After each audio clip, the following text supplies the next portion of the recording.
for doing her job. She refused to draw blood from someone who the police had took to the hospital. She later went on to win $500,000 in court. It says obtaining blood samples for police enforcement from patients suspected to be under the influence. Three things that allow us to do that are if you have an electronic warrant, patient consent, or patient under arrest. If the patient can't consent, he told me repeatedly that he doesn't have a warrant, and the patient is not under arrest. You're making a huge mistake right now. No, we're done. No, we're done. You're under arrest. Hey. We're done, sir. I had it.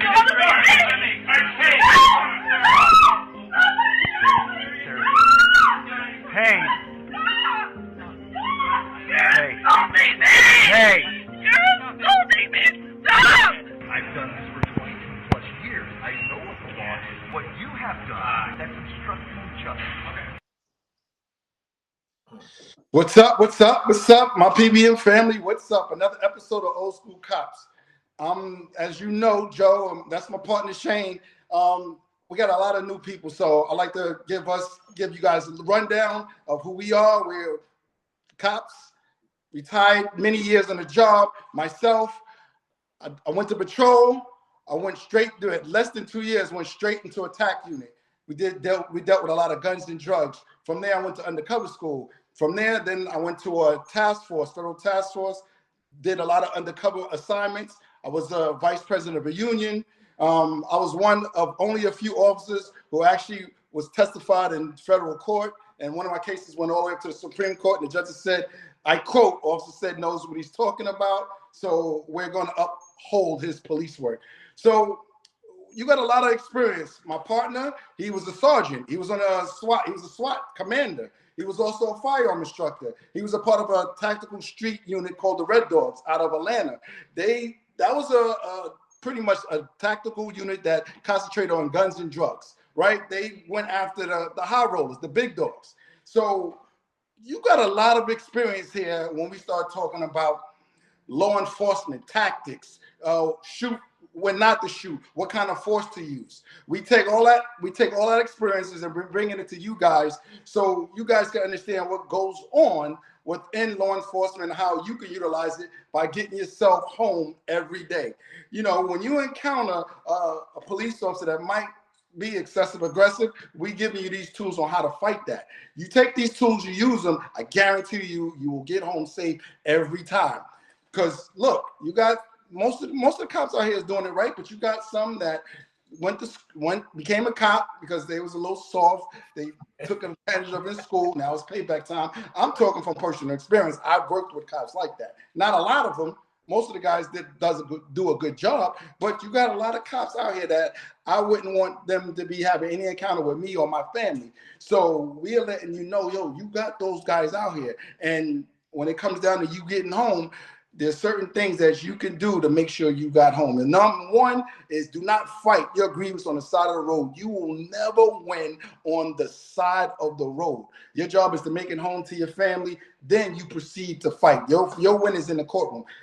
If you see this, assessment here with this female with this clip, you had an officer come up there try to get her to withdraw blood because the officer just felt like he wanted to. I don't even understand what he was doing because every officer knows there's procedures for drawing blood. You know, consent from the individual. The person has to be under some form of arrest or warrant. You can't just want to come and just draw blood because you want to. And you can see where the officer, right? He was one of those officers that probably was soft, got beat up a lot, right? Because somebody told him no. That's one of the things you want to watch out for. A lot of these officers, right, who got beat up and soft. Now he got a little bit of authority. You tell him no, he loses it because the department didn't check this dude. Because the way he's acting, he's done this before.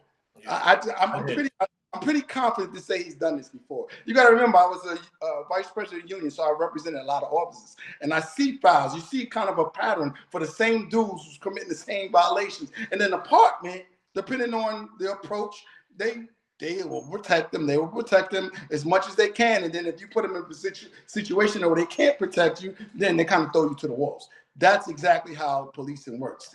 So this particular officer grabbed this nurse, put her in cuffs, took her out the hospital. She got a half a M. A half a M, people. Understand there's ways to clap back at officers. She survived it. She made it home to her family. Officer now, right, got brought up on all type of departmental. They don't like cutting checks because it comes out of their budget, and it was a half a M. That's a big bag for her. So if you're going to fight, this is exactly how you fight that type of excessive force or abuse of police force. This is crazy that this officer even went this route. I don't even understand. We probably need to look him up to see if he's still on the job. Yeah, definitely. What I've seen here, Joe, I got to agree. This is totally egregious. And I know about in New York City, it's probably here and also in Georgia. We have an unwritten rule. If you are a nurse, a doctor, a firefighter, we have a code of conduct. We kind of protect one another. So I didn't understand what was the motive behind this officer arresting this nurse. Again, as you mentioned in the outset, the warrant, though, had to be specific about drawing blood. The patient also denied he didn't want anything taken from him, which is his right, and he wasn't under arrest. Also, there's certain HIPAA laws that a patient is protected by that an officer is not privy to. So he got upset that he wasn't getting his way. Like you mentioned, he probably got beat up in school. And then he decides to turn his anger on the nurse who's doing her job. That is egregious. He took her in, arrested her, and like you said, $500,000. That's just. When we first got this video sent to us, I thought it was a joke. I thought it was a skit. He was like, nah, this gotta be a sketch. It's gotta be a sketch. Yeah, this gotta be a sketch. It's gotta be for real, because no one's gonna do something like that. And then we're looking out, we're doing further research. No, this is for real. So my goal is, how in the world is this guy still an officer? You should be on desk duty, or you should be out there, because what he did was egregious. It made no sense. You made the department look bad.